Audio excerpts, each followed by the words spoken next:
Damn track on nigga. On left catchy. Niggas know what's going on. I load it up, load it up. All that tough talk, nigga, come be target practice. These 223s taking souls and they doing damage. Stink team with them niggas with exotic fast. So young bitchin' in my ear, I just flew flying. Gang of them just stripped that nigga pieces, grab his phone after. Monkey nuts jumping off the top, going chimpanzee. Gave him SpongeBob hoes, I know he miss Sandy. Hit her up with donut hoes, he just yell Randy. They ain't on nothing, cock back and blow some. Hun Diddy's all on the flow, I'm a stove cracker. I think you owe some. Strip, he's a pole dancer. He only said one word and I just start blasting. They ain't on nothing, cock back and blow some. Hun Diddy's all on the flow, I'm a stove cracker. I think you owe some. Strip, he's a pole dancer. He only said one word and I just start blasting. Nigga, they ain't know nothing, cock back and blow some, bitch. Nigga, Hun Diddy's all on the flow, I'm a stove cracker. Nigga, yeah, I think you owe some. Strip, he's a pole dancer.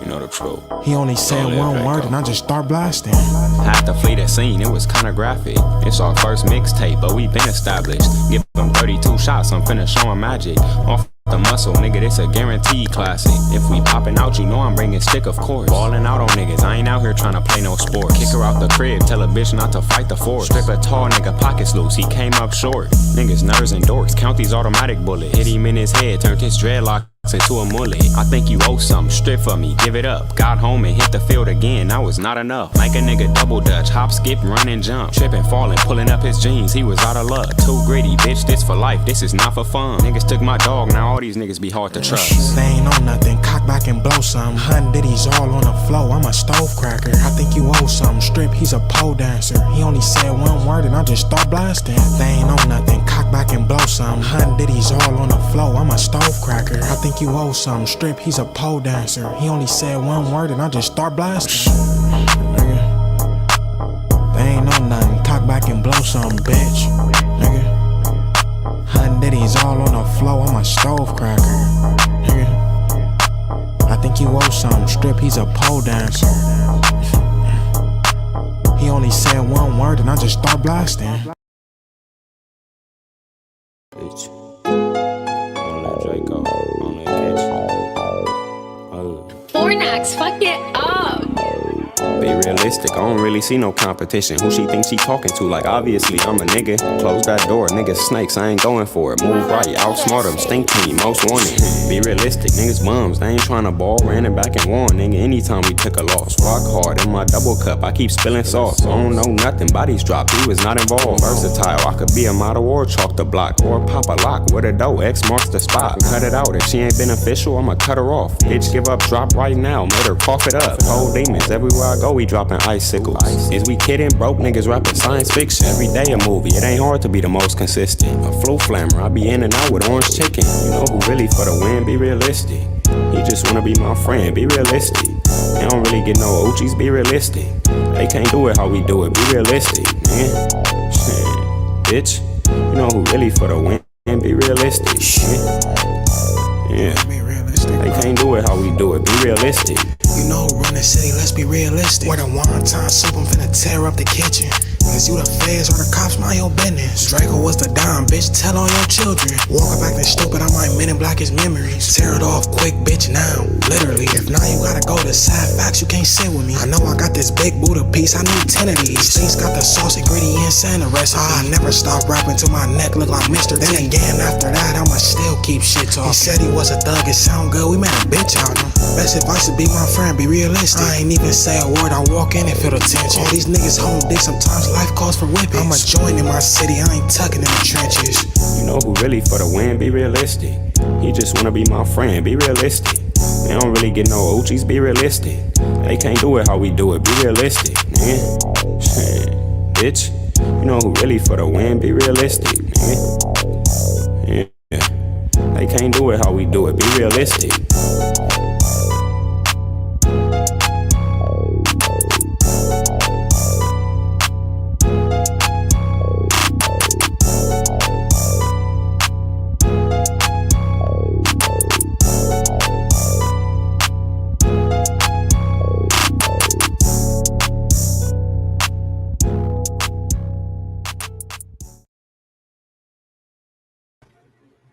We Japanese still. You getting cooked in front of your family like a Japanese meal. It's y'all shoot the hibachi and none of you niggas can stop me. But can't help but watch me. Look, man, this is long overdue. Let's talk about this OLUDAH EQUIANO situation because you got some racist, white supremacist, and blackface on the internet, aka Garfield. Jungle nigga. I'm a jungle boy. You know, whatever he call himself, true historian. That guy, you know, the guy that has haplogroup I that wants to supplant West African culture and ancestry from the real West Africans. Ain't that a bitch? OLUDAH EQUIANO is an actual African.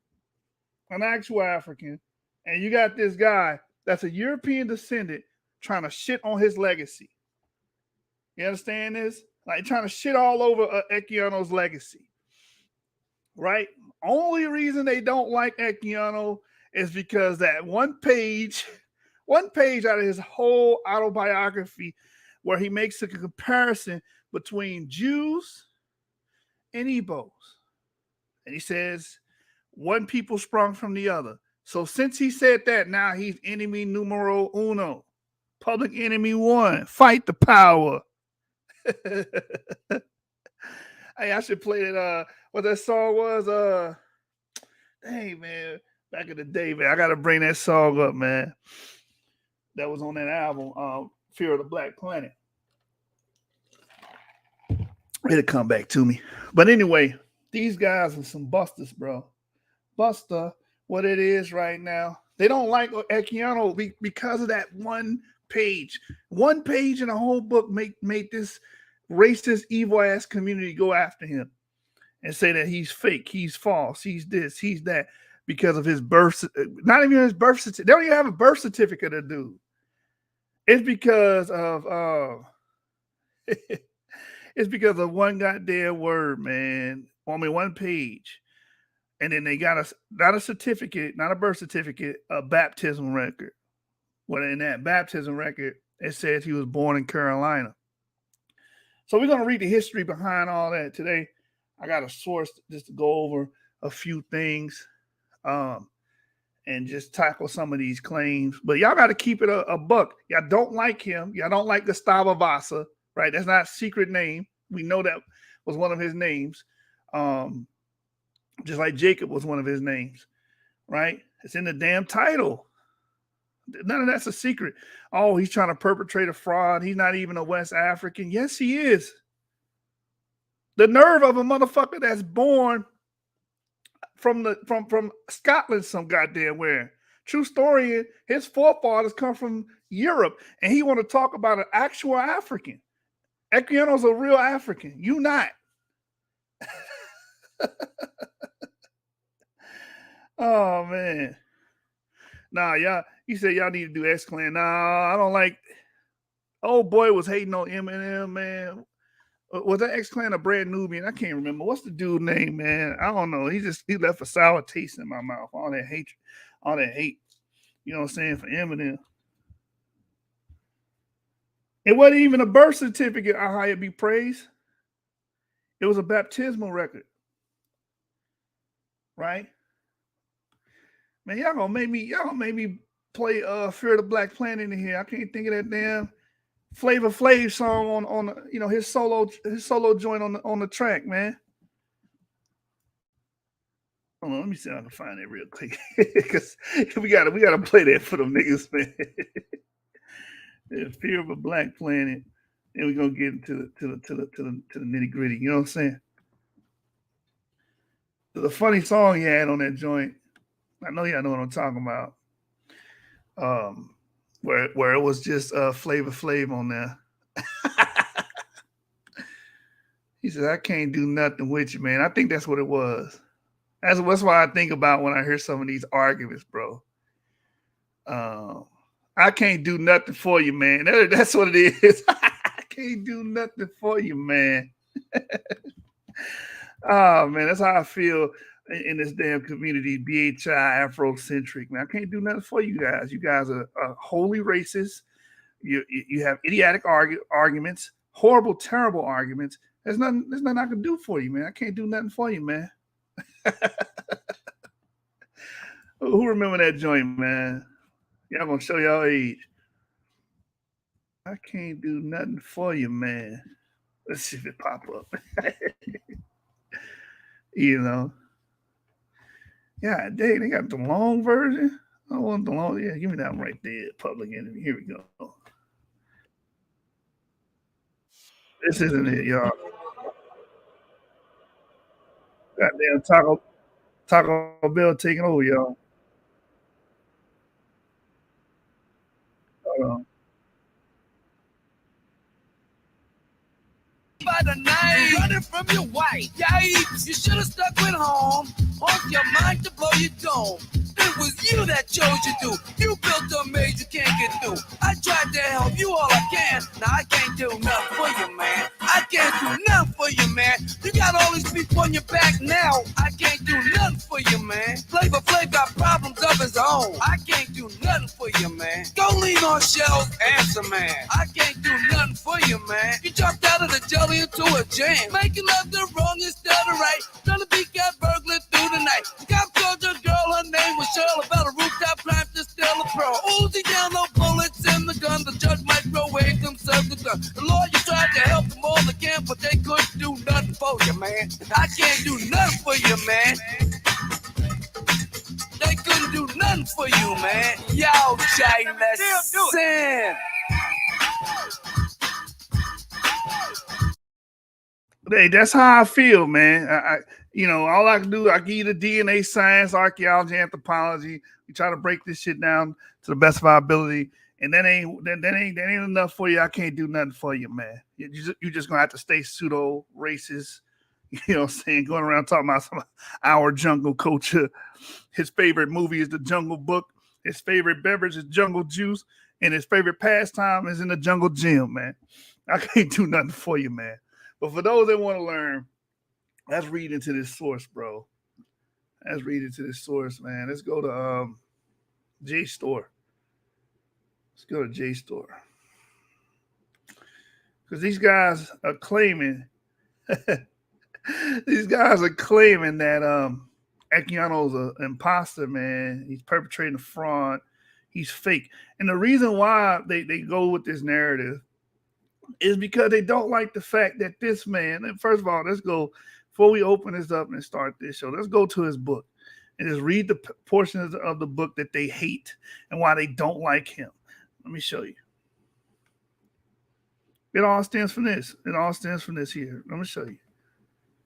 This is why they went and it was, let's try to find something against this guy. I don't like this guy. He's an imposter.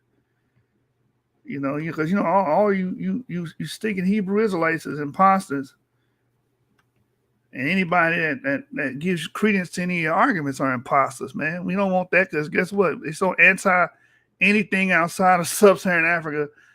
It was so ironic. They themselves are outside of sub-Saharan Africa because they carry and harbor Y chromosomes and mitochondrial DNAs that are outside of Africa, that are in Europe, Southern Europe, Northern Europe, and shit like that, but want to sit up here and try to bash an actual African. It's the irony of ironies. It's the irony of ironies, man. And when I read this to y'all, the title's going to make the most sense because these guys are racist as well.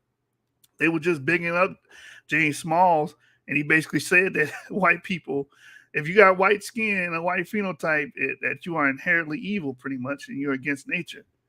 Like, there's nothing you can do about it. It's innate. Nobody corrected them. They praised them, right? Tazariak said, 10 years ago that we're racist. Polite said, in a video a little later, after like a couple years after that he doesn't see white people as humans. These guys are just racist people, man. And when you see who was attacking Equiano while he was alive, it's all going to make sense. It's all going to make sense. So I believe it's page 20. You guys all know about Equiano by now. I was first introduced to Equiano and I bought his book immediately. Was the debate between GOCC. I forgot the brother's name. Y'all probably know him. The young brother from GOCC and Shaka Atmos. Shaka Atmos got obliterated in that debate. It wasn't even close. And they read from this book, man. And it was just like, they just went up there and said, it's time to go night-night, nigga. And that was it, bro. And he introduced this book, and I read it. I was like, I went and purchased the hard copy from Amazon, and I was like, oh, okay. The whole book is not about, whether the Igbos or Israelites or not. The whole book is not about that. That's the funny thing about it. They want to discredit this whole man's work because they disagree with connecting Igbos to the Hebrew Israelites. But the damn book is not about that, man. Oh, you can't retain memories when you're that young. Who can't?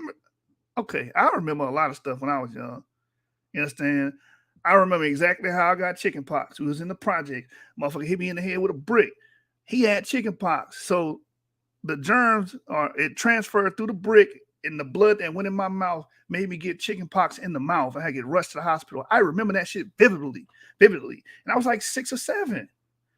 Come on, bro. Like, y'all can't sit up here and act like y'all don't remember any damn thing from your childhood and when you were very young.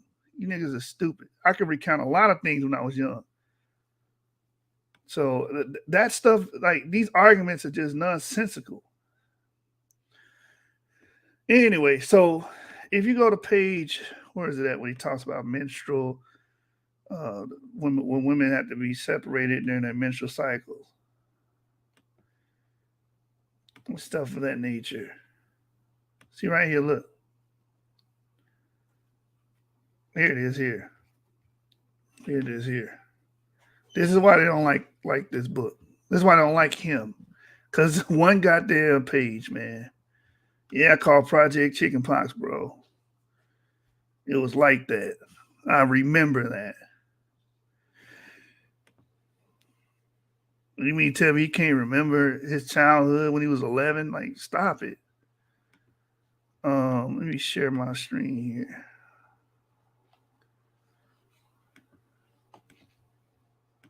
I remember when I was a toddler and the iron fell on my damn back. I remember that when one of my cousins was supposed to watch me. I remember those things, man.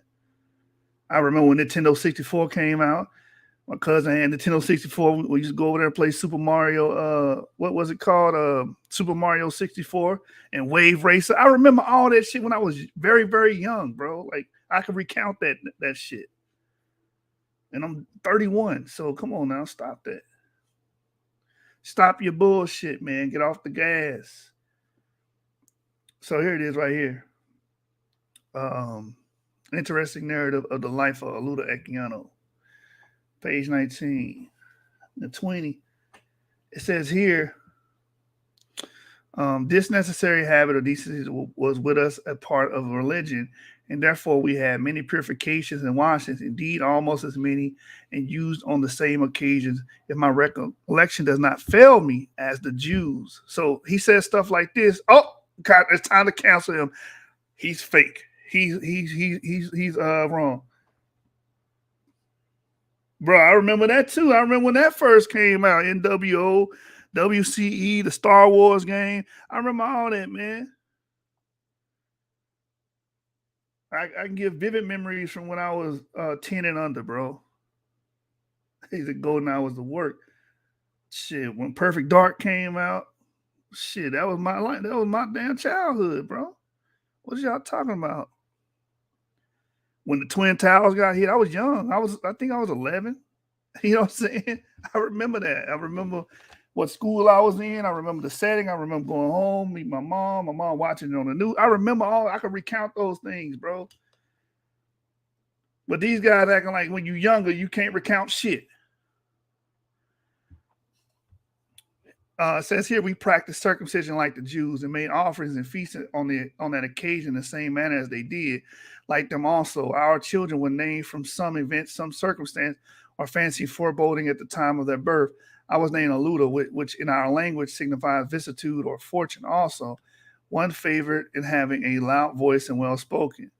I remember we never polluted the name of the object of our adoration. On the contrary, it was always mentioned with the greatest reverence. And we were totally unacquainted with swearing and all those terms of abuse and reproach which find their way so readily and copiously to the languages of more civilized people. The only expressions of that kind I remember were may you rot, may you swell, or may a beast take you. So I'm not going to read all of this, right? But the point is, these portions, a very small percentage of this book talks about this. right? You know, a few pages like this page and maybe another page going into it, and then he tells you about he won't try to account for the difference in skin color Igbos and modern Jews, but that's it. Then he moves on. They don't like this man because of these few passages, and that's it, bro. So since he wrote this down and compared Igbos to Jews, that means he's Satan and he has to be canceled and get rid of him. All of his works are tampered. That's the reasoning of Garfield and Friends, Garfield and Odie. If you know, you know. Yeah, I remember my teachers' names too, Mr. Mac, Miss Love. I remember them. Like you retain that shit, bro. That shit does not just get erased and you can't recall it. You know what's wrong with them niggas? Them niggas 50-something. So they probably having trouble remembering that shit because they 50-something. There's too many damn geriatrics in this community.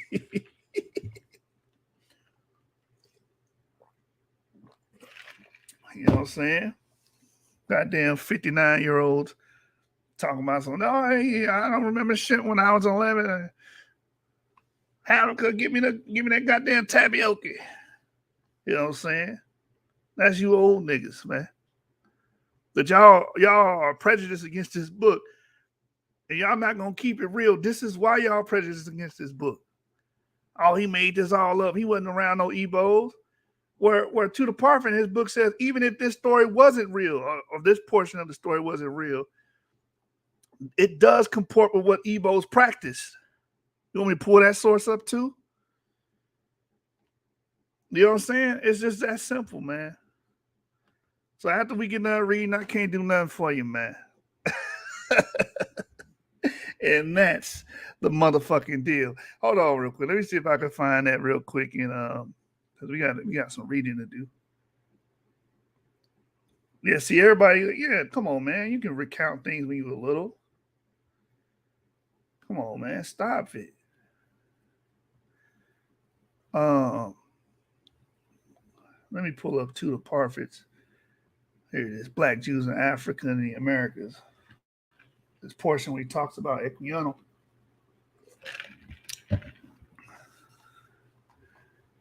Equiano. You know, and when we read this particular, not this source, but the source pretty much backing up Equiano, it's going to be eye-opening because there were people trying to make that claim while he was alive, contemporary claims. And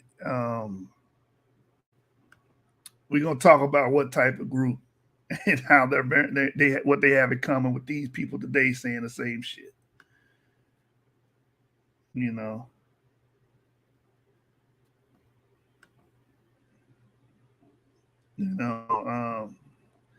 Oh no, Equiano ain't no Igbo. Coming from non-Africans, Barfield is E1B1A, but them other niggas ain't. Jabari not. Jungle Fever not. That's his new name. He calls himself Jungle Brother, our Jungle Coach. That nigga named Jungle Fever, nigga. You a result of Jungle Fever, man. You know what I'm saying? Some European, laid it down on your grandmother real good, man. He gave her that Balkans D. He gave her that Balkans D, man. You know what I'm saying? And then, one thing led to another, and Jungle Fever came into being. Ooh, baby, I gotta get you home with me tonight. Ooh, baby, I gotta get you home with me tonight. You know what I'm saying? I think this is it here. Let me pull this up. Jungle Fever over there talking shit about Equiano. How dare you? Yeah, we all had those memories. I was a toddler. Like I said, I remember getting that iron. Someone was supposed to be watching me and my family, And I crawled underneath the iron board, hit it, and the iron hit my back. I remember that shit was hot as hell. And I was like that. That was round 2. I was a toddler. I remember that. So saying somebody doesn't have the ability to remember when they were a child is just fucking stupid, bro.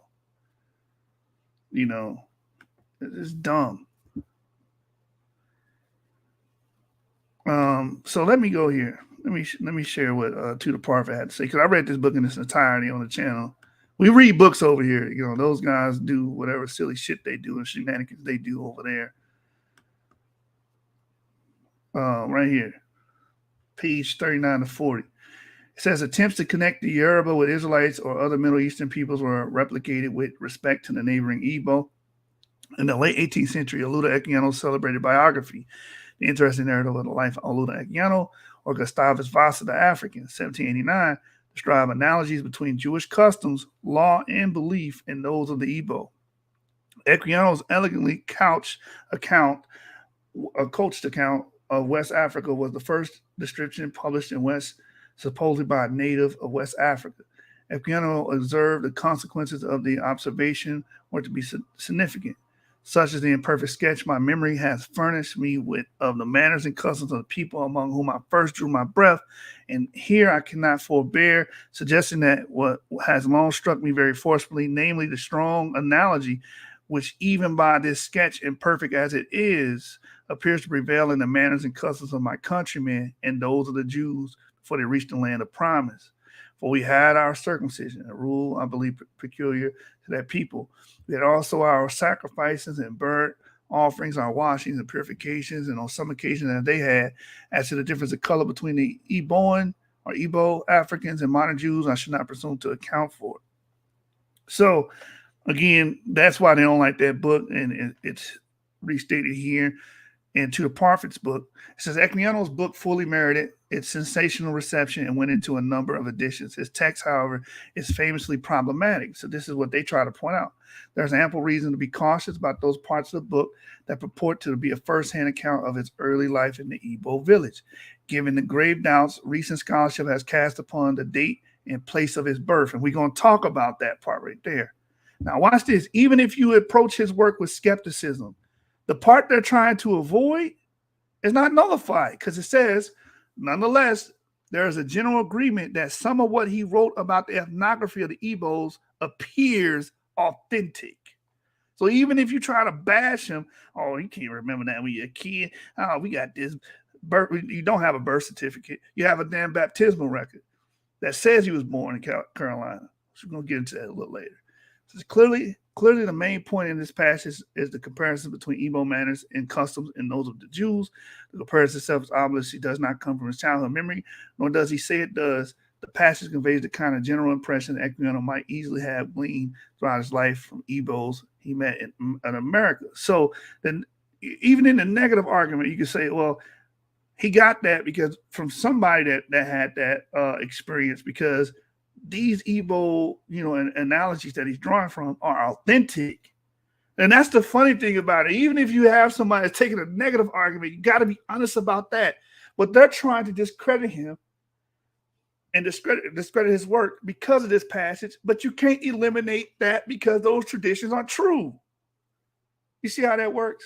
But we're going to get into the accounts, right? The claims against him that he's fake, he perpetrating a fraud. All right. So from there, let's go to this source. And again, this is the book we were reading from, page 40-41. Tudor Parfit, Black Jews in Africa and the Americas. All right. Excuse me. I said everything Equiano wrote 230 years ago. The Igbo is to practice up to today. That's why even Tudor Parfit, even if you approach with skepticism, you have to admit what he said about their practices is authentic. Oh, man. It's like he ran away from a damn bull and ran into a damn lion. Anyway, there we go. Let's get into it. Full screen. Try to blow this up as much as I can. I don't know why JSTOR likes to do this, but that's JSTOR's format. Let me see if I can blow it up a little bit more. There we go. There we go. All right, I can work with that. I think y'all can see that, right? So this is the other interesting narrative, OLUDAH EQUIANO's public book tour by John Bugg. From 1789 to 1794, the ex-slave and celebrity author OLUDAH EQUIANO toured Britain and Ireland, signing and selling copies of his autobiography. The interesting narrative of OLUDAH EQUIANO, or Gustavus Vasa, the African, 1789. 5 decades before, ex-slave writers such as Frederick Douglass and Henry Box Brown launched their well-publicized British and Irish lecture tours in the mid-19th century. Equiano mapped much the same ground as he traveled from town to city to town in England, Wales, Scotland, and Ireland, which is funny because that's where some of you niggas is from.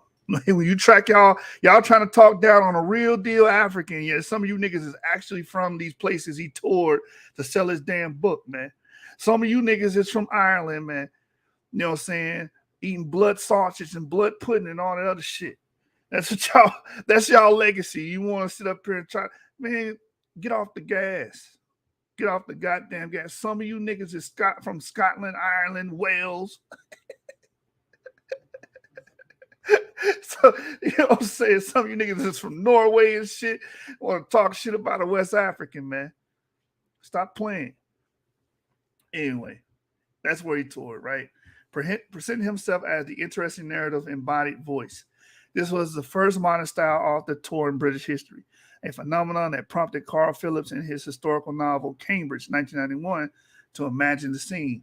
It was determined that I should tour England, narrates the ex-slave Cambridge, modeled on Equiano. Truly, I was now an Englishman, albeit a little smudgy of complexion, across the full breadth of the fair England we trod, the spectacle of my Christian wife, and I sometimes provoking the vulgar to indulge themselves in a banquet of wicked jest.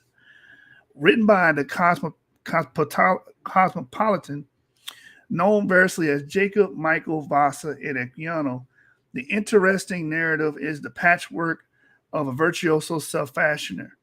No wonder Phillips was tempted to graft new branches onto the story. Equiano's self-portrayal as a master improviser in a world of identitarian motility may have helped the fortunes of Vincent Corretta's influential claim that Equiano was born in South Carolina rather than Africa. So this work directly addresses this, right? It says, so alluring is the supplement to Equiano's evidence self-fashioning that the evidence seems secondary. It has become something of a truism that, as one critic writes, South Carolina is given as Vasa's birthplace in the manner role of a ship on which Equiano is known to have served. This report is inaccurate, however.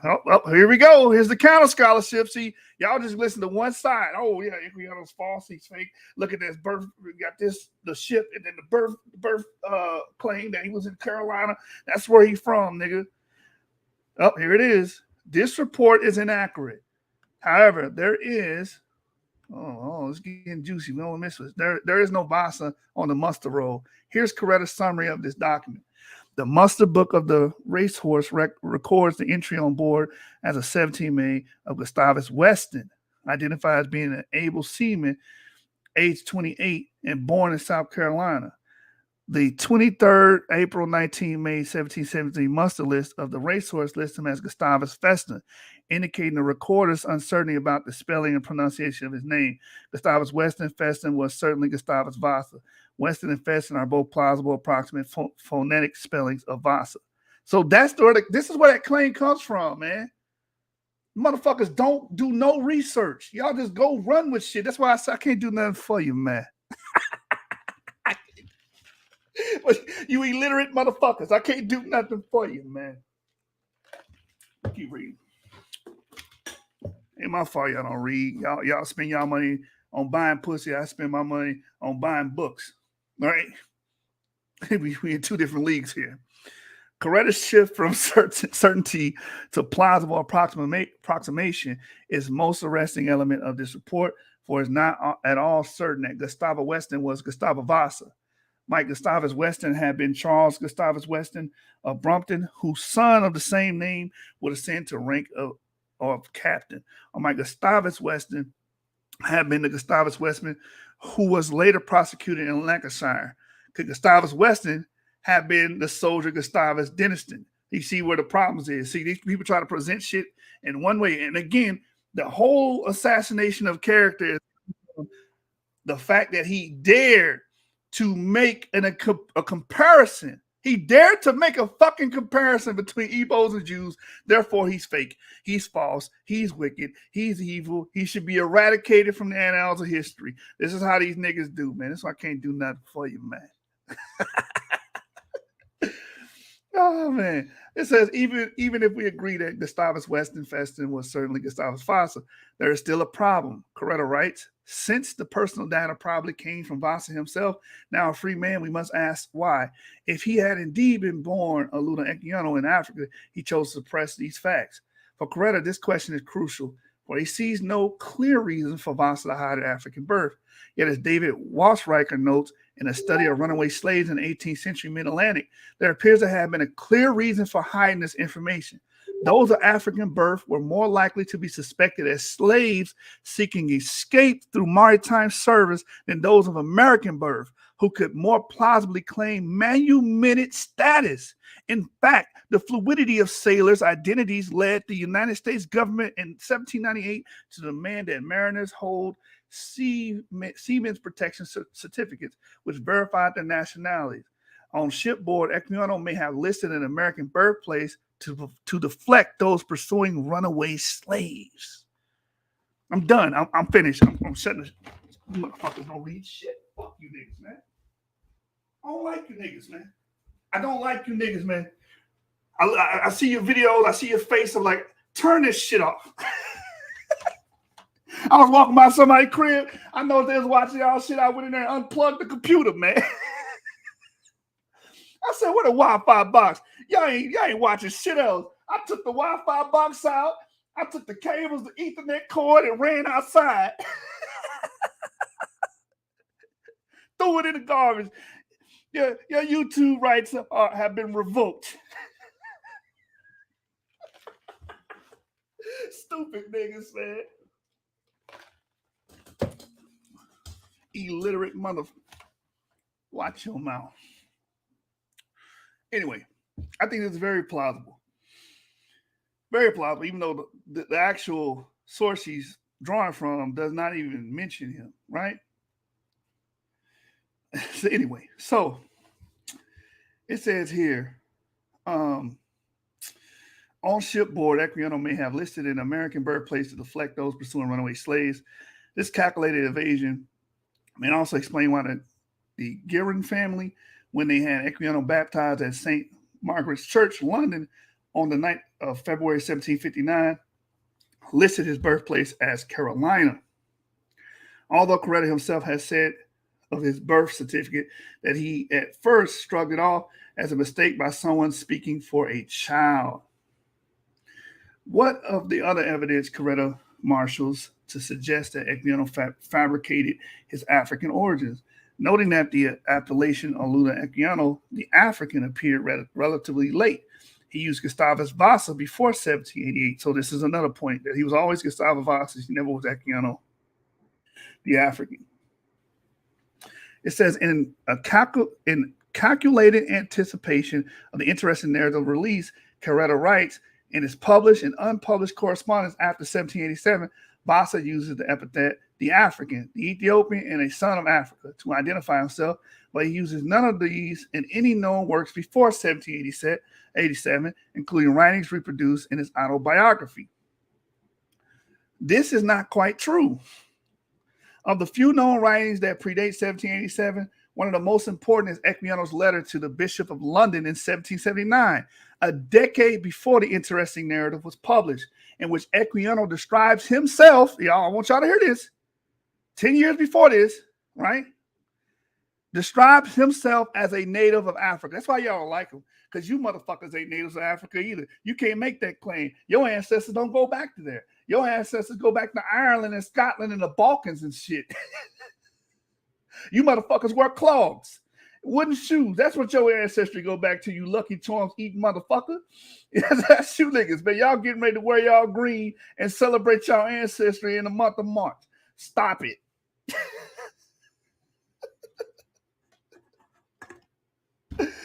Oh man, I'm having fun with this. If you guys can't tell. Anyway,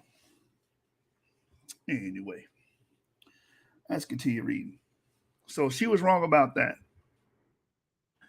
It says, Equiano describes themselves as a native of Africa with knowledge of the manners and customs of the inhabitants of the country, who is now desirous of returning to Africa. This is long before he drops his actual or publishes the actual narrative or his autobiography. He's already said he had knowledge of the customs and whatnot then. In 1779, in a letter to the Bishop of London. It says, who is now desirous of returning to Africa. Identify himself as an African clearly mattered to Equiano, well before the sensation of the interesting narrative. In 1785, Equiano wrote to the Quakers, gentlemen, by reading your book entitled A Caution to Great Britain and her colonies concerning the calamitous state of the enslaved Negroes, we the poor, oppressed, needy, and much degraded Africans who are here met desire to approach you with this address of thanks. When he included this letter 4 years later in the interesting narrative, go to the next page. The interesting narrative, however, he changed the phrase much degraded Africans to much degraded Negroes. Perhaps Equiano felt his address was meant on behalf of both Africans and those of African descent, and so he borrowed the Quakers' broader term Negroes. Whatever his motivation to claim that Equiano asserted a public African identity only in the last years of the decade as he was preparing the interesting narrative for publication is inaccurate. His revision to his 1785 address to the Quakers reveals him doing the opposite. The suspicion of a forged African origin contours Coretta's recent biography of Equiano, but if Coretta's thesis of a fabricated identity leads to missed opportunities in sounding the significance of Equiano's book tour, Coretta and I share an interest in Equiano's investment and signifying power of his embodied voice on the public stage. While Coretta considers how the tour extends what he sees as Equiano's project of African self-reinvention, I argue for another interesting narrative. Brickolated from myriad popular genres, the interesting narrative, as several critics have noted, was designed to sell, but the text's full cultural work is crucially tied to its scenes of emergence and distribution. For with its book tour, Equiano composes his other interesting narrative, a performative manifesto in which the model of individual achievement figured in the interesting narrative endorses his nationwide effort to convert sympathetic readers into political actors. This venture seems augured by that now famous episode in the interesting narrative in which the young pre-literate Equiano is frustrated that his master's book will not talk to him. Yet even for the adult literate Equiano, the text of Western culture is silent, as the 44-year-old author's use of the present perfect tense suggests. I have often taken up a book and have to talk to it and then put my ears to it when alone in hopes it would answer me. And I have been very much concerned when I found it remained silent. Equiano's use of what Henry Louis Gates Jr. calls the trope of the talking book figures a text that is silent. Gates argues because it cannot recognize Equiano for his continence and discourse stands in the Western text as a sign of absence of the Northern void. In the years following the publication of the interesting narrative, however, Equiano challenged this silence by performing a new radical iteration of the trope of the talking book. If the master discourse will not talk to him, he would compel it to listen. His book tour brought him into communities across the nation with a strong string of public and private correspondence, newspaper accounts, and self-paced advertisement. Equiano moved from cultural void to national fame, turned the interesting narrative into one of the best-selling works of the early 1790s, and converted readers into active abolitionists. And that was the power of Equiano's work that y'all hating on so much, and saying that he perpetrated fraud and he fake, all that can be dismissed because a lot of that shit is inaccurate that y'all trying to throw on this man. You know what I'm saying? Mad because he had got more shine than your ancestors and from your home and motherland, Ireland and Scotland and Britain, where you niggas is from. You know what I'm saying? That nigga was shining on y'all niggas' block, nigga. It's an Equiano book tour was an event of great cultural significance. Yet how did it escape narration by Equiano or anyone else? One reason that Equiano disappeared from the cultural scene in the early summer of 1794, this sudden silence had a good cause. During the British government's sweeping arrest of London Corresponding Society members in May 1794, among the evidence collected was a letter Equiano had written that reveals his membership in the LCS and offers his hopes that its numbers do yet increase. Habeas corpus had been revoked on May 7, 1794, and those charged in the LCS arrest languished in prison. Equiano's seized letter placed him squarely in Prime Minister William Pitt's surveillance web. Disappearance was a wise choice. Equiano's effort to have his voice heard throughout Britain and Ireland, which a lot of you niggas is from, over there on Garfield side, a lot of you niggas is R1B and shit, is one of the countless stories lost to the Pitt's ministry's regime of repression. Recovering this chapter of Equiano's life illuminates not just his career, but also more pervasively the shapes that cultural work took under the repressions that gagged the, come on now, load up fast, this is getting good, publishing industries across the 1790s. I have reconstructed Equiano's dedicated venture from his own occasional comments, notices he placed in various newspapers, letters and from his supporters, and contemporary newspaper and diary accounts by those who attended his appearances. Tracing the book tour reveals a scope of reception extending well beyond the London newspaper that reviewed the interesting narrative and suggests that Equiano intended audience was less than London literate than the anonymous workers of the industrial North, even as he publicly addressed Queen Charlotte. Equiano appealed to a world of miners, glovers, and grocers, calling on a community of readers who he hoped will realize the transition from literary sympathy to political activism.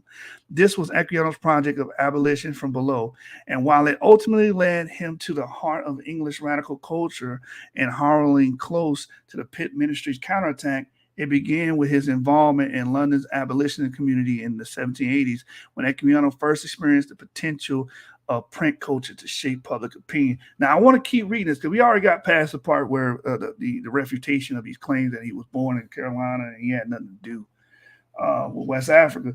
But there's something that's very important that takes place during this time, and it's the same accounts. And we know the reason behind these accounts of saying this man had made up his origin, and they have a different place where they say he was born. So we're going to get to that and address that. It says here, for all his skill as a consummate self-promoter, Equiano entered the national stage with a gesture of self-defense, charged with fomenting dissent among the Black Londoners taking part in the 1787 Sierra Leone settlement plan. Equiano went public, insisting in the Public Advertiser on the 4th of April, 1787. What are you talking about, Ezra? You blocked. You ain't blocked on here. It said that the charges were retaliation for his blowing the whistle on a corrupt agent named James Irwin. Equiano did not hesitate to link the Sierra Leone expedition to the global economy of the Caribbean slavery.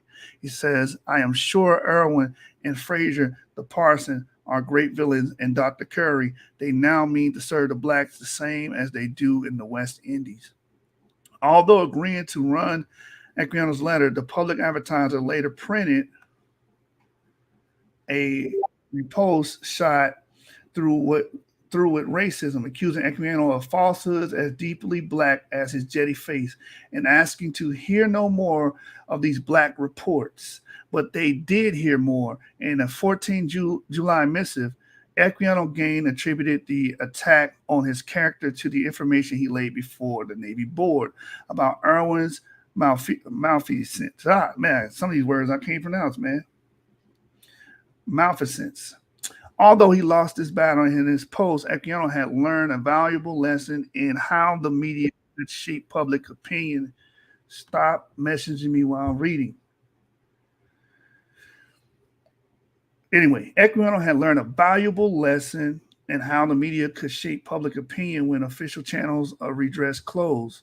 Within a year, he would issue a series of open letters on the slave trade that the blueprint, the interesting narrative, printed in the Public Advertiser on the 28th of January, 1788. The first of these letters, a reply to James Tobin's anti-abolition tract Cursory Remarks, 1785, projects one of the master themes of the interesting narrative. How could you, he challenges Tobin, communicate to the public such a glaring untruth as that the oath of a free African is equally admissible in several courts with that of a white person. The contrary of this, I know, is the fact that every one of the islands I have been. With this protest, Equiano enters his own testimony into the court of public opinion, and on the 5th of February, in the same newspaper, Equiano's second critique of the pro-slavery work, Gordon Turnbull's Apology for Negro Slavery, 1786, ends by forecasting the interesting narrative shocking report, were I to enumerate even my own sufferings in the West Indies, which perhaps I may one day offer to the public. The disgusting catalog will be almost too great for belief. Equiano restates this public offer in the Advertiser on June 19, 1788. As Parliament is debating William Dobbin amelioration bill, while I attended the debate on the bill for the relief of my countrymen, Equiano writes, my heart burned with me and glowed with gratitude to those who supported the cause of humanity. I could have wished an opportunity of recounting to you not only my own sufferings, but those of which I have been a witness for many years, that they might have influenced your decision.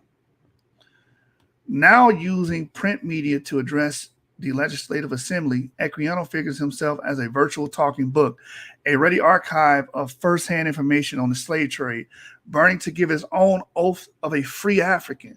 Despite Equiano's public request to testify, apologists for slavery were harrying abolitionists such as Thomas Clarkson to provide witnesses to credit their accounts of Caribbean slavery. I challenge Mr. Clarkson to produce a single man of decent character who ever gave such an account, write G. Franklin in an open letter dated November 30 of 1788. I do not mean a gentleman. I do not mean even a white man.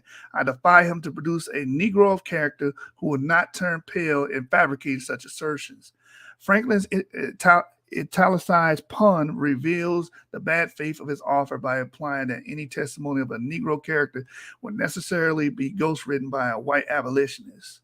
So we about to get to the part. We about to get to the juicy part. See, jungle nigga, if you watching, that's your ancestor right there, Franklin, the one that was acting like everything was hunky-dory in the Caribbean islands, and the way they were treating black slaves was all fine and dandy, and marshmallows and rainbows. That's probably where your line stems back.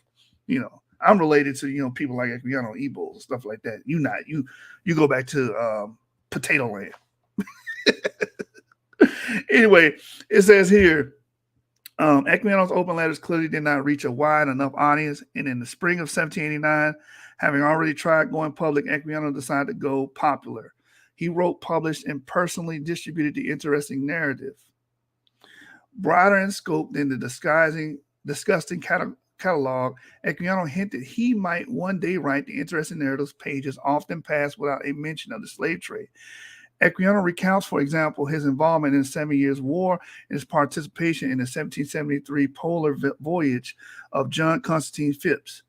But a thread runs through the whole text. The interesting narrative chronicles the making of a rhetor. This concern with vocal agency leads Equiano to revisit his clash with Tobin over testatori rights in the Caribbean, such as the equity of the West Indian laws, writes Equiano. That no free Negroes' evidence will be admitted in their courts of justice. This is a recurring grievance. I've already mentioned, he writes, 3 chapters on, that throughout the West Indies, no black man's testimony is admitted on any occasion against any white person whatever. And again, in chapter 11, we went to every magistrate in Kingston, and there were 9, but they all refused to do anything for me and said my oath could not be admitted against a white man. Equiano's retrospective attention to such silencing is not just a record of his time in the Caribbean. Working a double historical perspectivism, he implies that this disenfranchisement is continuous with his own inability to get a hearing at Westminster. Commenting on the interesting narrative shortly before his death, John Wesley registered Equiano's emphasis.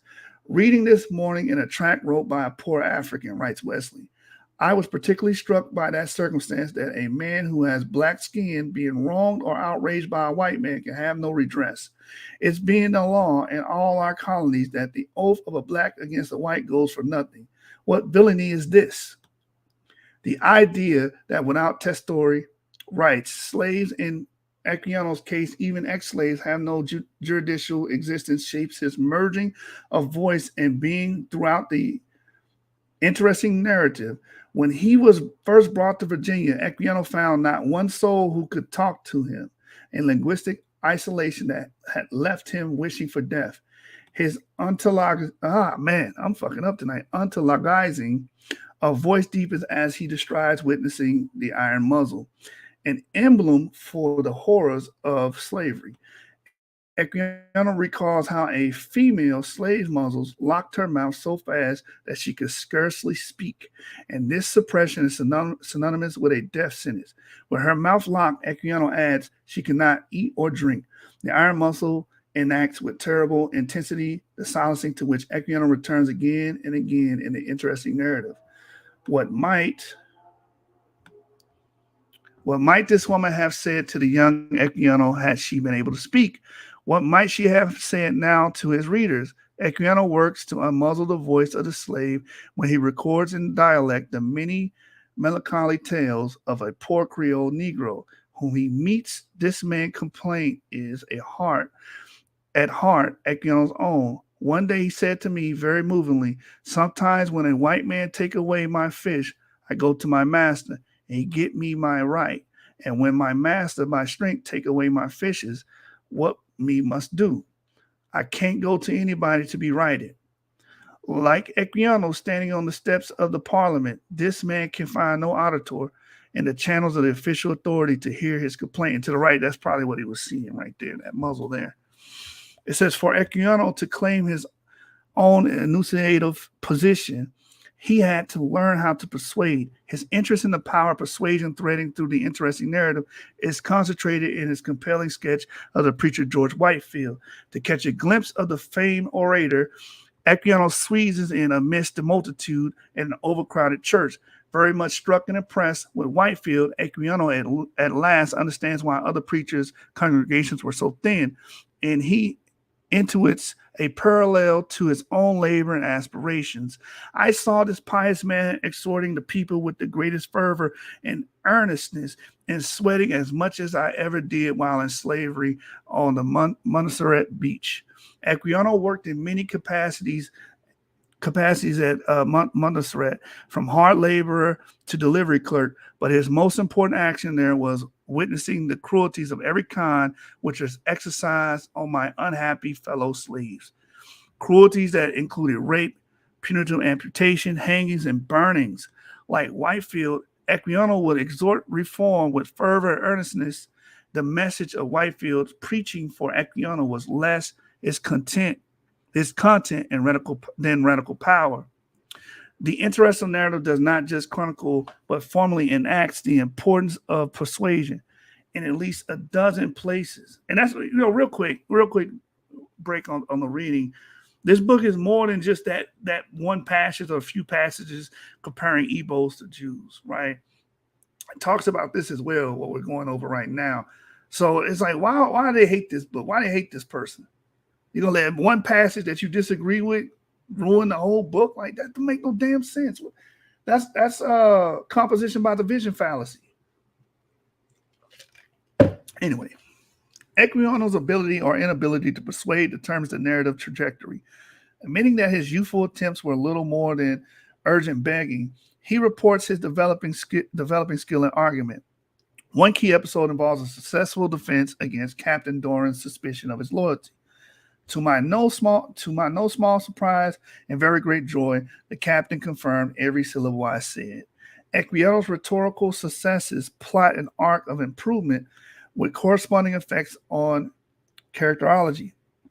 People who ignore him or remain implacable are figured as dishonest, cowardly, and cruel, while those susceptible of persuasion, some of whom, like his amiable friend Charles Irving, even offered him a letter of reference after acquiescing, are admirable. This reception of Equiano within the interesting narrative prefigures the reception of the text itself, as though writing with his upcoming book tour in mind. Equiano is teaching readers how to receive his voice. Yet this preemptive strategy could deflect questions in the first reviews about the interesting narrative's authority. Even the mostly sympathetic monthly review suspected that some English writers had assisted him in the compliment or at least the correction of his book, for it's sufficiently well written. June 1789. The flyleaf of 1789 edition of the Interesting Narrative is inscribed with another such remark. Here, a European politician is the author and not, here you go, here's the claim right here, and not a Negro.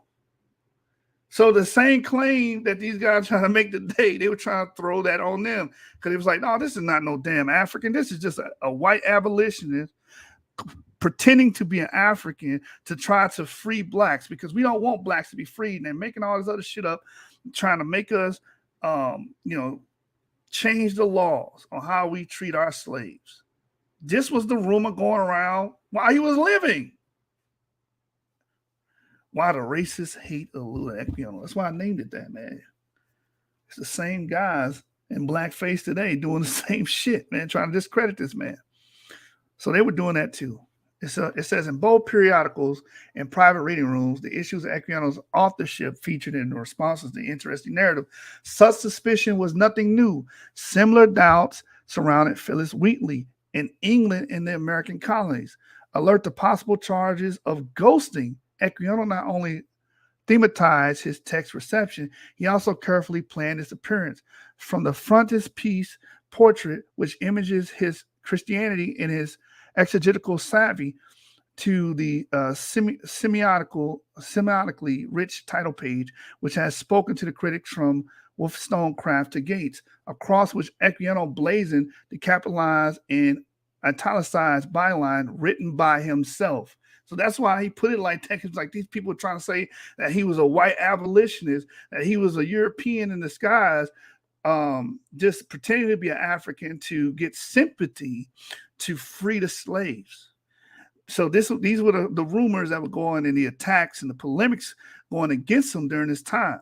And again, we starting to see that the same people, saying the haplogroup group INR markers do the same shit that they trying to turn this man down. And he made a great work, and he made inroads to banning slavery. He played a part in that, right? It says, further, Equiano's own footnotes throughout the interesting narrative not only gloss his prose, they also perform his authority.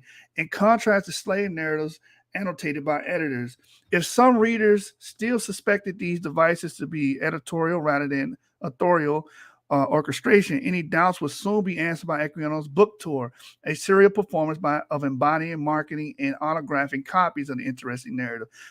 So he's like, listen, y'all think I'm this, I'm that. I'm going to show up and actually sign these damn books in my tour and show you that I wrote this damn book.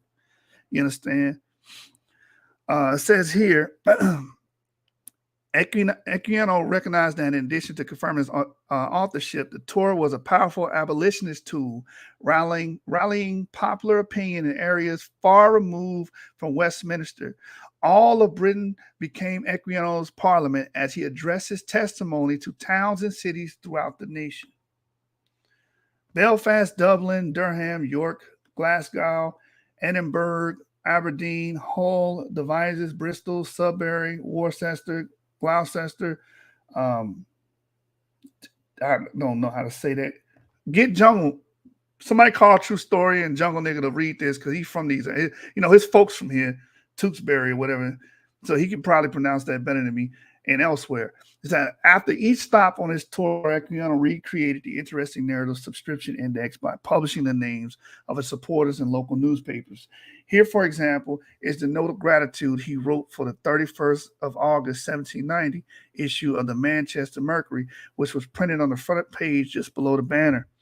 It says, having received great marks of kindness from many ladies and gentlemen here who have subscribed to my interesting narrative, particularly Thomas Walker, the Reverend Dr. Bailey, Mr. Ralph Kirkham, Mr. Isaac Moss, Mr. Richard Ralph, Mr. John Law, John and family, Mr. Lloyd, I beg you to suffer me thus publicly to express my grateful acknowledgement to them for their favors and for their fellow feeling they have discovered for my very poor and much oppressed countrymen.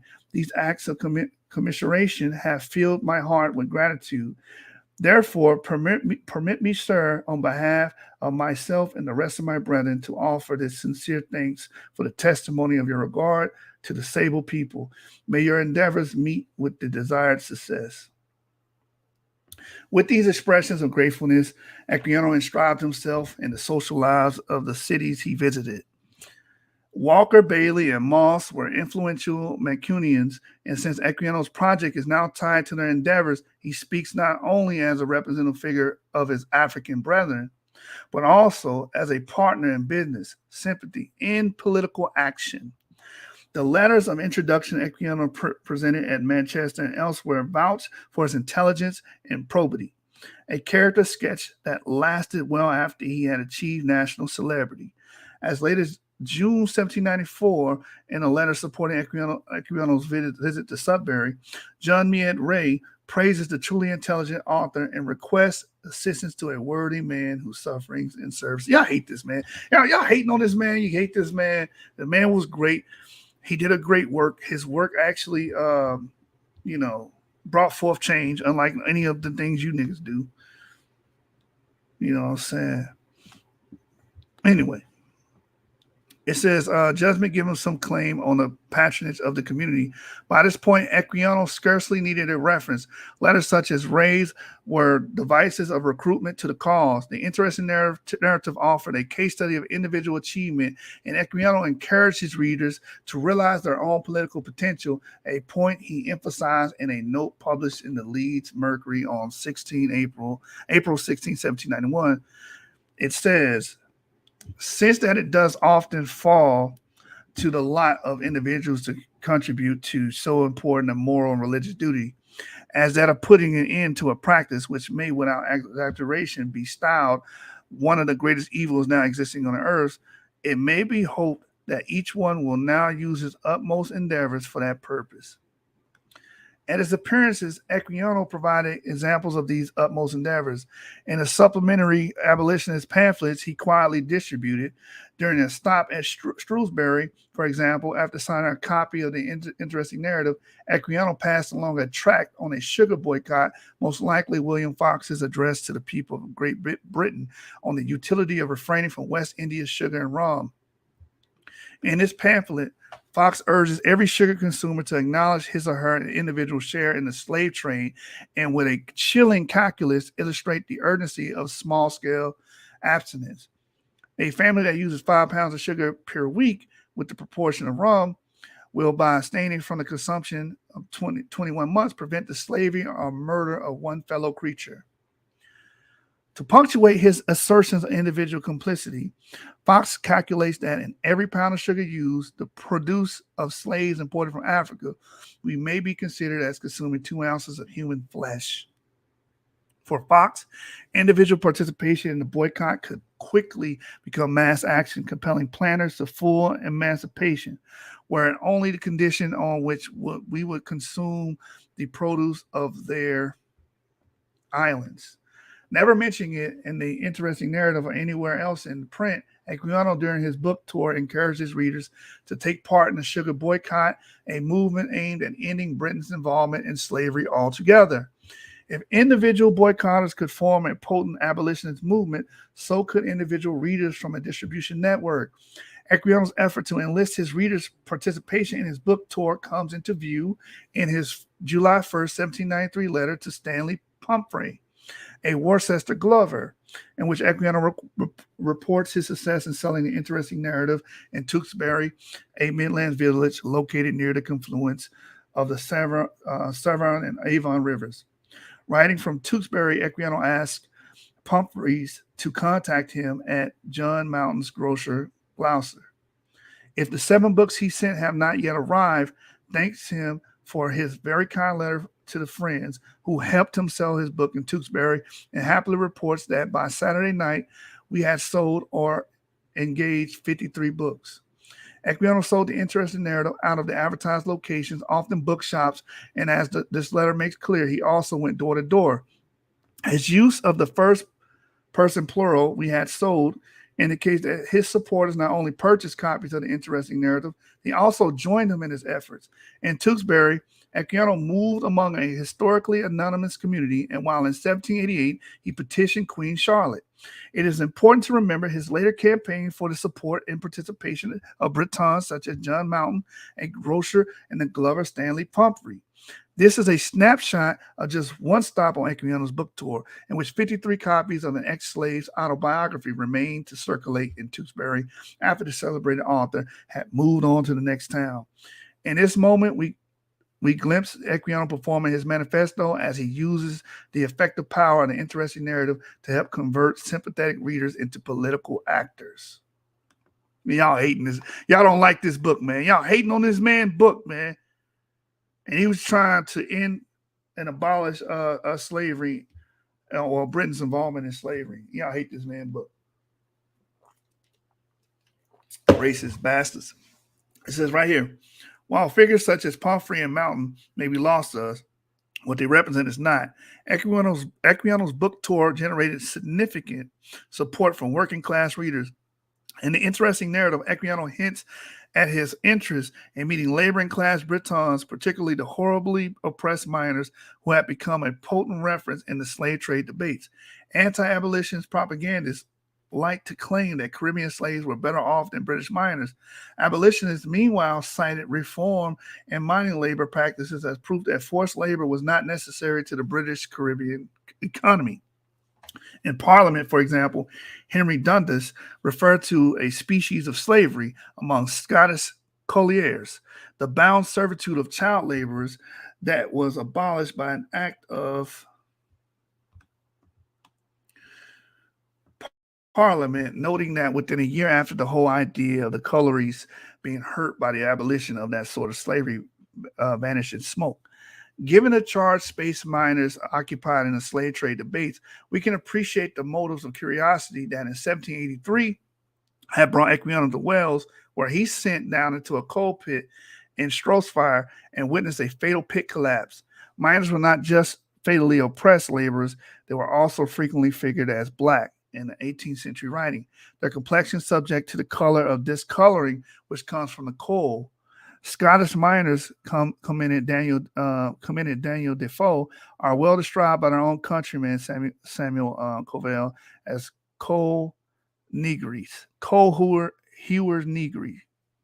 And in his life, hold on real quick, pause. Don't nobody take this and say, oh, this shows that Scottish people were black. Please don't do that, man. Because you BHIs love taking verses like this and try to use this to try to make everybody black. It tells you what it means, man. They look black because they worked in the damn coal mining industry. That's why. Don't try to take this shit and try to make this your next big argument for black Jews or black anything. Stop doing that, man. Anyway, it says, in his life of Wesley, Robert Southey reports George Whitefield's description of his preaching to Bristol's colliers who were figured as savages. He saw the white gutters made by the tears which plentifully fell down their black cheeks, black as they came out of their coal pits. Image as Britain's others, black population, miners were also known for their history of political activism. In 1765, 4,000 miners went on strike in Durham. And as the century progressed, especially after the French Revolution, activist miners came under the War Office surveillance. In 1793, the mayor of Newcastle demanded military protection from their tumultuous spirit.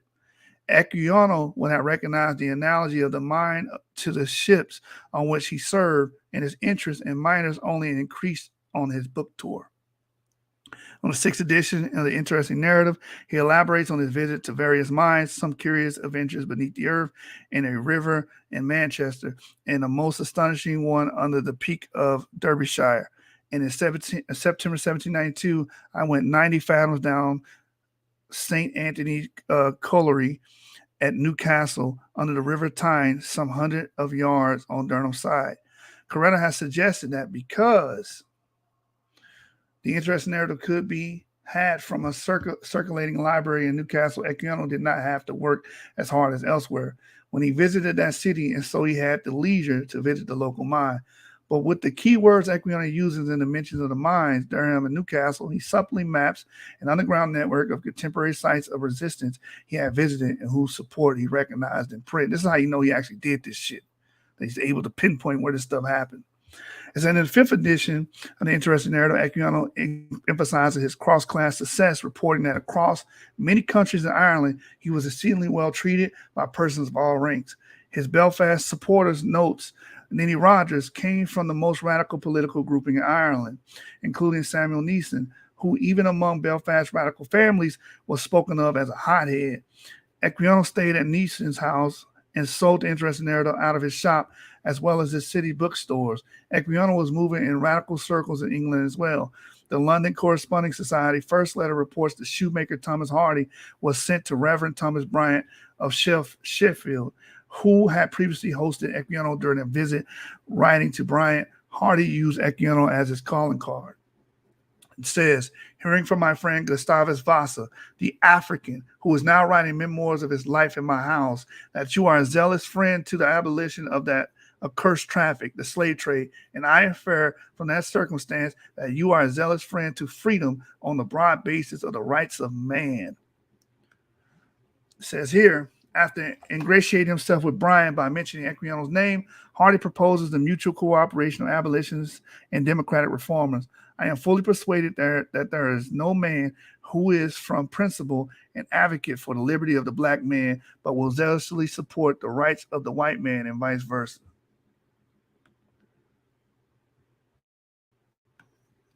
It says here, Equiano's role in seminal correspondence between Hardy and Bryant, which, as Peter Limbaugh points out, extended the constitutional discussion to reform from a plebeian to proletarian context nationwide, indicates how over the course of his book tour, Equiano bridged, even actively united, rising democratic organizations and the abolitionist community.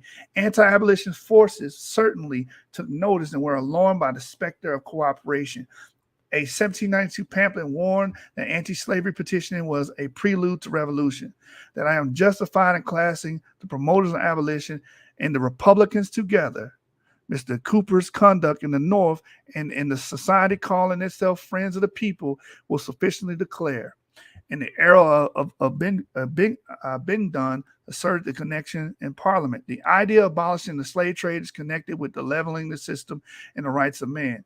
He claimed, and what are the rights of man but the foolish fundamental principles of this new philosophy? If proofs are wanting, look at the colony of St. Domingo and see what the rights of man have done. Embodying the communion of these political movements, Equiano attracted ad hominem attacks. The editor of the 1814 Leeds printing of the Interesting Narrative measured Equiano's success by vigor of these assaults. It says, in various ways, the author was persecuted. They tried to asperse his character by representing him as an imposter. Who else is doing that? Garfield's doing that today. That was happening in his day. They tried to asperse his character by representing him as an imposter. That's what they're doing today. Oh, he's fake. His name is Gustavo. We know his name is Gustavo. It says it in the damn book. Oh, he's perpetrating a fraud. He was born in Carolina. You know, he's fake. He wasn't an African. He wasn't born in. Yes, he was. Y'all doing the same shit they were doing back then. And the people that was doing it back then was trying to do it because they didn't like the force that he was creating, which was going to lead to the ending of slavery and the slave trade. You know what I'm saying? And you guys are trying to diminish his character, asperse his character, just like these people, man. That's crazy. Watch this. It says, and to invalidate his testimony, and that's what you guys are doing, trying to invalidate his testimony by accusing him of falsehoods. But they failed in this, as in their former attacks, for it appeared in explanation that the only circumstance which bore the color of a charge against him in the affair was his determination not silently to sit and connive at the frauds which were committed by others. Y'all the same niggas, man. You said you can't hear me. You can't hear me, Real Ruger? Let me know if y'all can hear me, man. Put a 1 in the chat if you can hear me. Let me know if y'all can hear me real quick. I won't continue reading for y'all. Tell me y'all can hear me. I can verify myself. I can verify myself right here. Let me see if I can be heard real quick. Just pull the YouTube up. Okay, they said they can hear me. All right, cool. All right, so what we just read, Railroad, is that basically in 1814 they went on a smear campaign on this guy, trying to invalidate his testimony and all that crap. All right. Anyway, so the editor refers inter alia to the anti-abolition hit piece printed in the Oracle on April 16, 1792, 1 month after Denmark had declared the slave trade illegal, and in the midst of the slave revolts in French Caribbean. It is a fact that the public may depend on Gustavus Vasa, who has publicly asserted that he was kidnapped in Africa, never was upon that continent. I want y'all to hear this. Because these are the same claims that Garfield and Jungle nigga that don't even come from the west coast of Africa. He's haplogroup I. He's most likely Scandinavian or some shit. They try to say the same shit. He ain't never came from the continent. He a fake African. He fake. He ain't even come from that. He from Carolina. Watch what they say he from.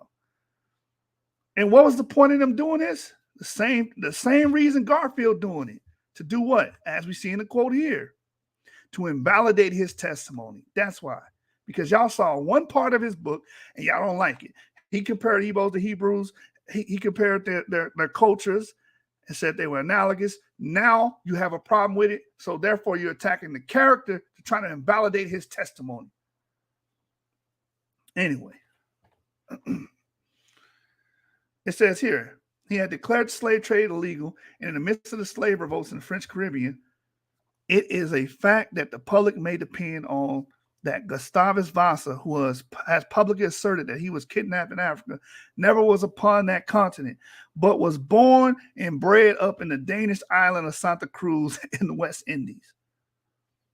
The anti-abolitionists felt that if Equiano's African origin was discredited, everything else would fall. Y'all the same people, bro. Y'all doing the same. It's the same tactic. You believe if you say that Equiano's an imposter, and if you make all these videos and try to find people to agree with this assertion that everything he wrote about is false now. That's how y'all moving. Y'all moving against this great man and his great work, which majority of his work don't even got anything to do with comparing Jews and Ebos. Majority of his work doesn't even deal with that. It's a very small percentage of the book that deals with that, a few passages, that's all. But no, since he mentioned it all, he got to go. He, throw the baby out with the bathwater. Let me read it again. The anti-abolitionists, the people that did not want to free black people, did not want to stop the slave trade, right? That's who y'all acted like. Felt that if Equiano's African origin was discredited, everything else was falling. And that's the same tactic you guys employ. You're just like your spiritual fathers, man. Goddamn bastards. Suffering such attacks in the press, Equiano also worried about his physical safety. Justifiably edgy about a 1793 trip to Bristol, he told Josiah Wedgwood that he must have enemies there because of his public spirit to put an end to slavery. While the slave trade hub of Bristol may have been exceptional, some of Equiano's friends feared that he faced a more profound resistance. A Manchester supporter, John Lowe, mentioned by Equiano in the Mercury Notice, wondered whether the English were even equal to Equiano's goal. In a poem titled The Shipwreck of a Slave Ship, Lowe writes of an African queen who witnessed English slave traders abandon a cargo of slaves to drown in the hold of their sinking ship. She tells her English husband, himself an ex-sailor, that any attempt to reform the hearts of the English is futile. In despair and anger, she urges him, fly to England and tell Vasa to desist. 'Tis all in vain. Lowell's poem makes clear that the abolitionists pegged their hopes on Equiano, but for all his hope, he was also the focus of anxieties. Some of Equiano's strongest supporters, even as they aided his book tour, troubled over its perils. We see this in the diary of Catherine Plymley, sister of Joseph Corbett, Archdeacon of Strothfire, who recorded one book tour event. It says, "My brother had then purchased of him the memoirs of his life written by himself, and I believe his business at this time was to get in, to introduce wherever he could, to dispose of them. My brother was rather concerned at his going through the country for this purpose, as he feared it would only tend to increase the difficulty of getting subscriptions when wanted for carrying on the business of the abolition. The lukewarm would be too apt to think of it. This be the case, we are to have Negroes come about in this way. It will be very troublesome." It says, rather than interesting narrative of Equiano's public agitation is the concern. In many of the towns on his itinerary, a black person was a novelty, and Equiano risked encountering a racist reaction. The corollary of such concerns is that the African who was almost an Englishman might have generated as much fascination as fear by his appearance. Hence, while Corbett worried that it would be very troublesome to have Negroes come about in this way, Equiano recognized one way to diffuse the trouble. He promoted his exoticism, a paradoxical strategy perhaps influenced by his 1789 trip to Cambridge. Equiano was not the only African to visit the university city in August of that year. Just 1 month after the storming of Bastille, the Cambridge Chronicle and Journal reports that an African prince was also in town, along with his 10-year-old son, a violin prodigy. Mentioning the boy's phenomenal success in England, the newspaper is more interested in his father's remarkable life. And it says, the grandfather of this extraordinary youth was committed to the care of the Dutch captain, to be carried to Europe and educated. After experiencing much barbarous treatment from the avarice Hollander, that unfortunate prince was sold as a slave to a Jamaica planter. The unhappy man met, however, with a kind master and married an African woman by whom he had the father of this admirable boy.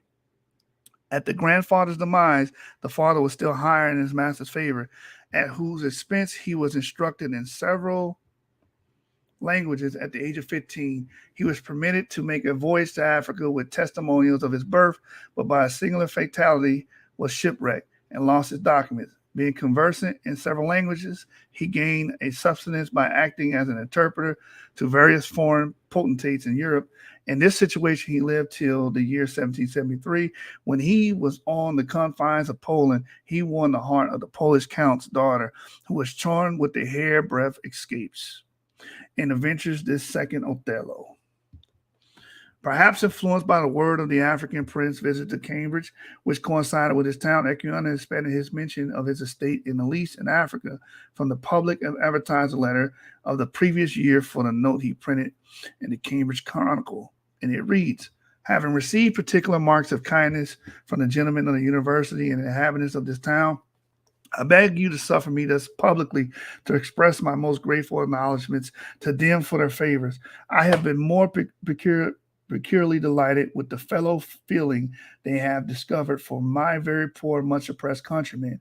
Here I experience true civility without respect to color or complexion, nor have even the fair sex refused the countenance the sooty African.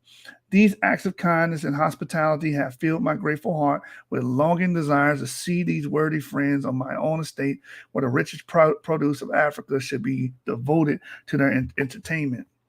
They should there partake of the luxuriant pineapple and the well-favored virgin palm wine, and to heighten the bliss, I would burn a certain kind of tree that would afford us a light as clear and brilliant as virtues of my guests. Such shall be our joy, if it please God, I am ever restored to my lost estate, and meet these my friends in my native country.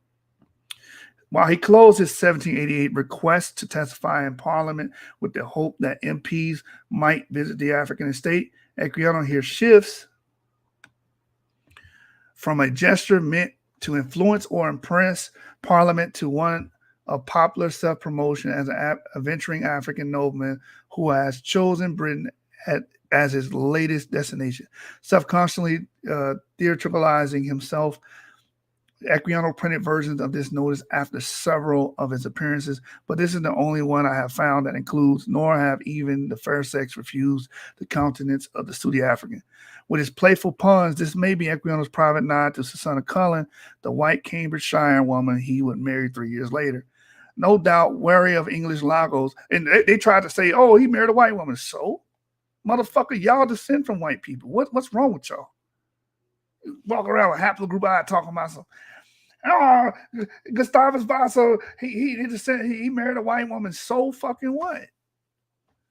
That's how I know you guys are rednecks, bro. You niggas is straight up rednecks, pushing your little anti-miscegenation doctrine.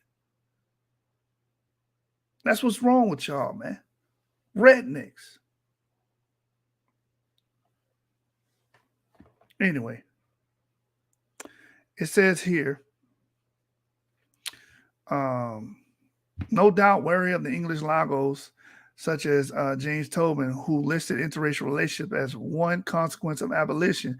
Equiano removed this line from the subsequent notices, but Equiano did align himself with Othello's allure as African traveler and storyteller, and he offered a vision of his African estate in subsequent newspaper notices, perhaps having learned from that second Othello at Cambridge how much public appropriation this familiarized exoticism might generate.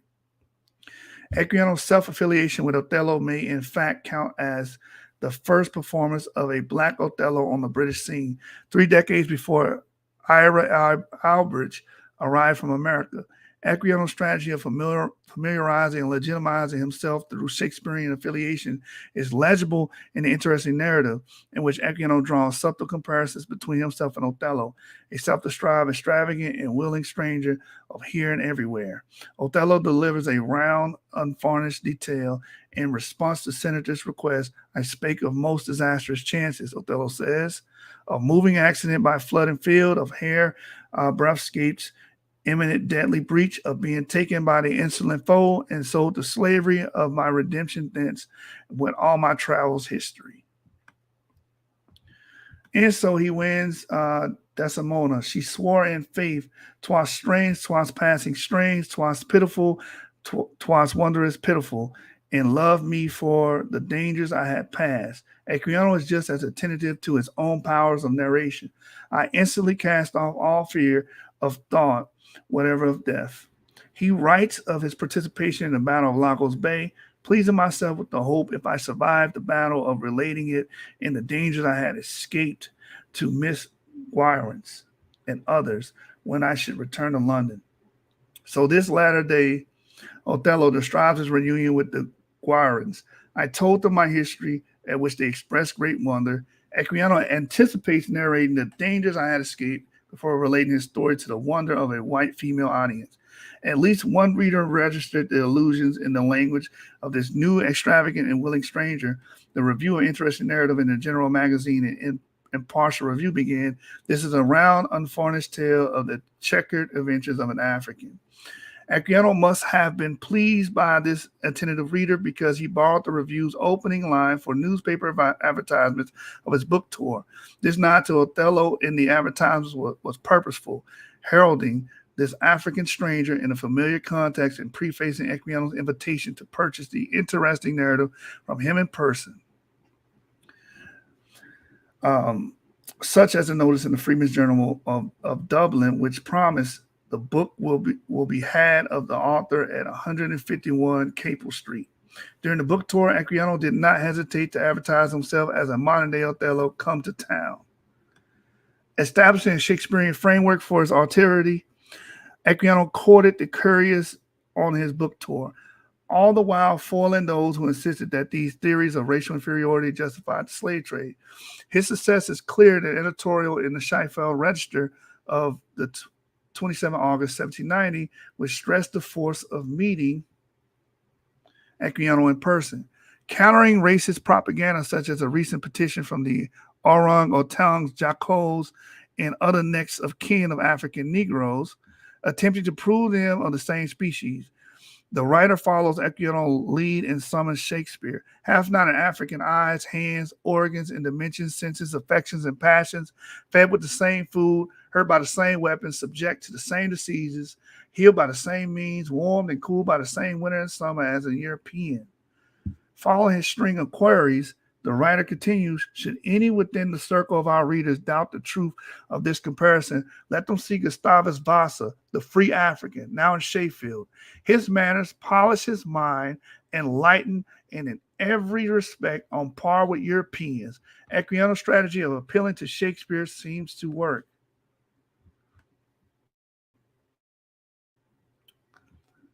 Seemed to have resonated. And the Sheffield's editor and invitation was taken up. Equiano left that city at the end of August with many new subscribers and a wider community of support.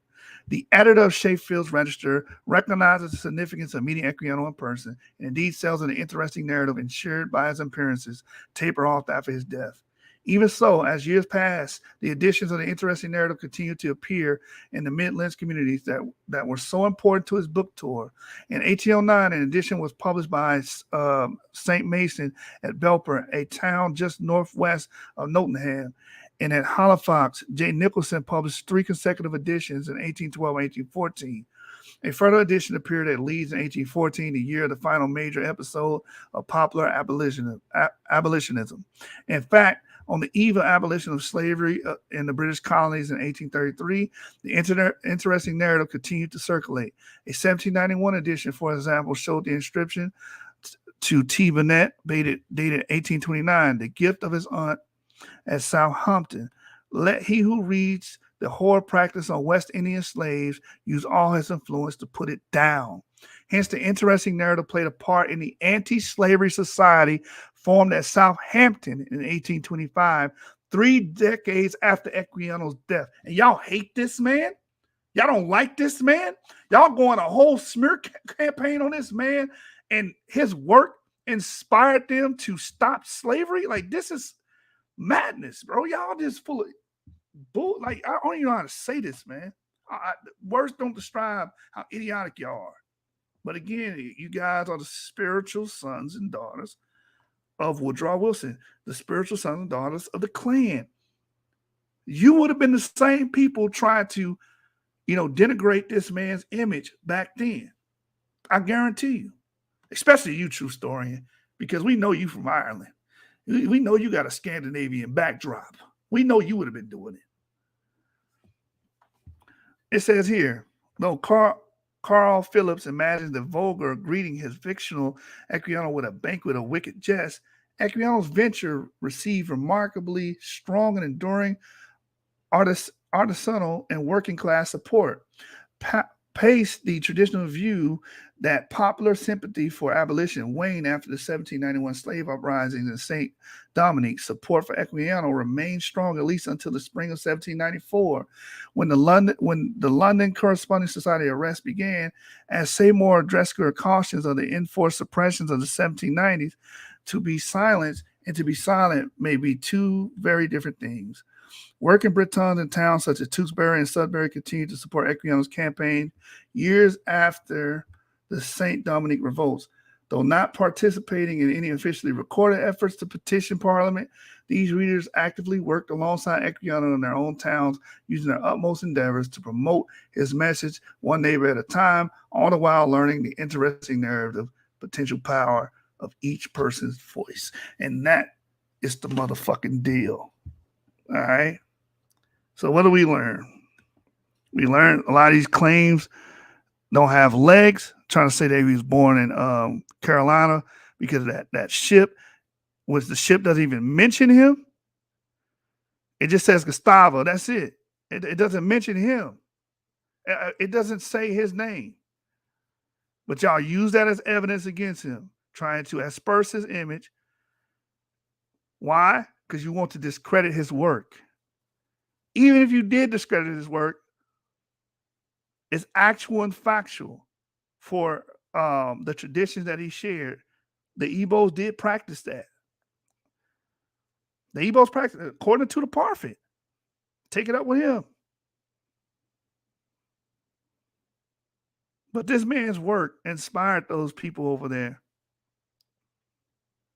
and brought fuel and flame and fire to the abolitionist movement. But y'all want to discredit him. Y'all want to throw him in the mire because you guys are just a bunch of fucking rednecks. And that's the motherfucking deal. We out, man. Hopefully somebody learns something. If not, kick rocks. I'm out. Yap gang, nigga. I can't do nothing for you, man. Some of you niggas just too damn goofy. I'm out.